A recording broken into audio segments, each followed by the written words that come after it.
walk y'all out the door. Then the king of Syria warred against Israel and took counsel with his servants, saying, in such and such a place shall be my camp. And the man of God sent unto the king of Israel, saying, beware that thou passest not such a place, for thither the Syrians are come down. And the king of Israel sent to the place which the man of God told him and warned him of, and saved himself there, not once nor twice. Therefore the heart of the king of Syria was sore troubled for this thing. And he called his servants and said unto them, will ye not show me which of us is for the king of Israel?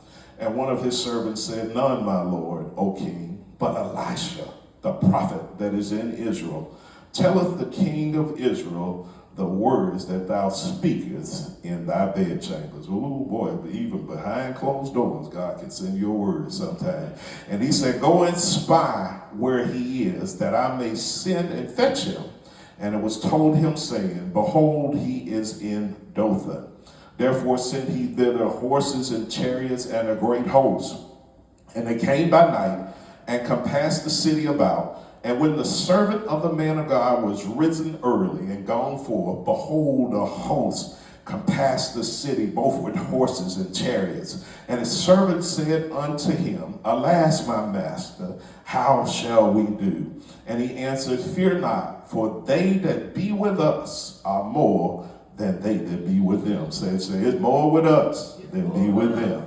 And Elisha prayed and said, Lord, I pray thee, open his eyes that he may see. And the Lord opened the eyes of the young man, and he saw, and behold, the mountains was full of horses and chariots of fire round about Elisha. The servant of the man of God was in a state of fear, dread, and apprehension, because they were surrounded by opposition. Our subject today is just that.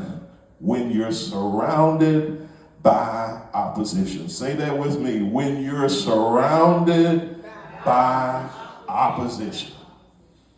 How many times have any one of you wearied because everywhere that you look, you saw opposition?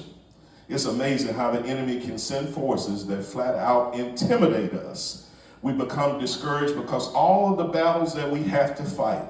We look up on Sundays, and everywhere that we look, we see war clouds hovering over us. My brother and my sisters in Christ, the enemy knows that his time is short, so he's coming at the saints with everything but the kitchen sink to instill fear.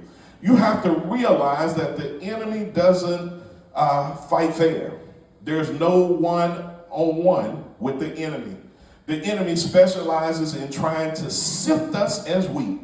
The enemy specializes in trying to take us out and destroy us. He's always on his mission to steal, to kill, and to destroy.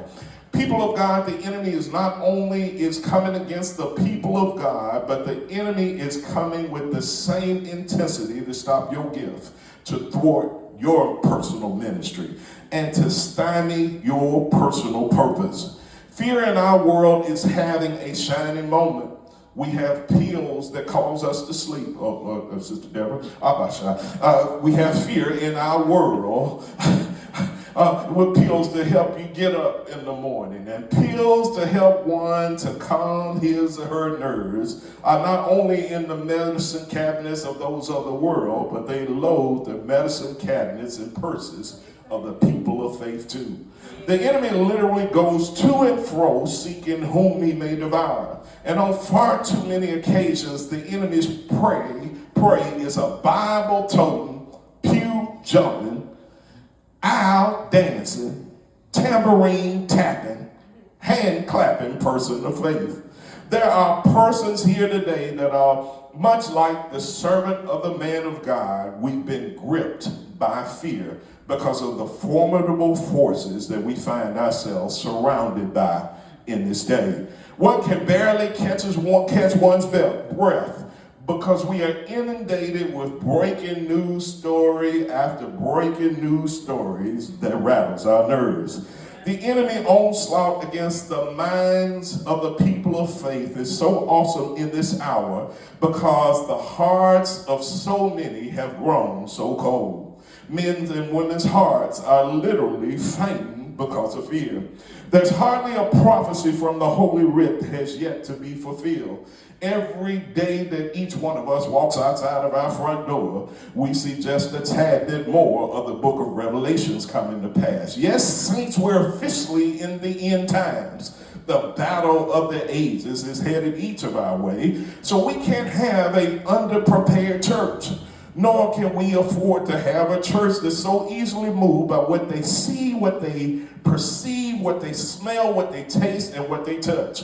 We've arrived at this 2 Corinthians 5 verse 7 moment where every believer had better rapidly learn that we have to walk by faith and not by sight. Folks, we have so much adversity on a daily basis that we often are much like the servant of the man of God in this text. We only see the opposition that's coming against us. We often miss the incredible truth that we have an unseen advantage because there are more with us than they that be with them. We serve a God that owns the cattle on 1,000 hills. We serve a God that owns all the silver and all the gold. We serve a God who has the deed to the whole earth. Psalm 24 verse 1 states that the earth is the Lord's and the fullness thereof, the world and they that dwell therein. Folks, as a believer, there will be times that your outlook may be gloomy,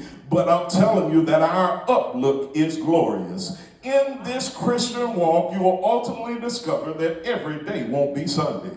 You'll discover that you'll see many roads that are rough, and you'll find many roads that the goings in life will be tough. I love the moment from The Wizard of Oz where Dorothy looks around at her surroundings and she states to Toto that this isn't Kansas. Folks, this